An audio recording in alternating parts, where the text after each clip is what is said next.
বাবাকে বলেছিলেন 6 মাসের মধ্যে যদি নিজের পায়ে না দাঁড়াতে পারি, যদি এই সমাজের বুকে মহিলাদের স্বনির্ভর করে তুলতে না পারি, তাহলে তুমি যা বলবে তাই করতে রাজি।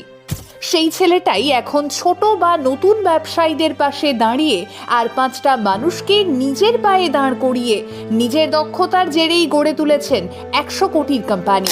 ছেলেটির নাম আকাশ চন্দক, আর তাঁর কোম্পানি প্রকাশ এন্টারপ্রাইজের হাত ধরে আজ স্বাবলম্বী হয়েছেন সারা ভারতের হাজার হাজার মানুষ, নিজের পায়ে দাঁড়িয়েছেন 9,000 মহিলা। তবে বিষয়টা শুনতে যতটা সহজ মনে হচ্ছে, আদতে তা ছিল না। ব্যবসায়িক পরিবারে বেড়ে ওঠা আকাশে সেই পটভূমিতে দাঁড়িয়ে তিনি এটা উপলব্ধি করেছিলেন, বড় বড় ব্যবসায়ীদের এগিয়ে চলার পথে সহায়ক হন অনেকেই। যেহেতু তাদের পুঁজি অনেক, তারা মালপত্র কেনেন বিরাট সংখ্যায়, তাই তাদের তুলনামূলক কম দামেই মালপত্র দেওয়া হয়। সকলেই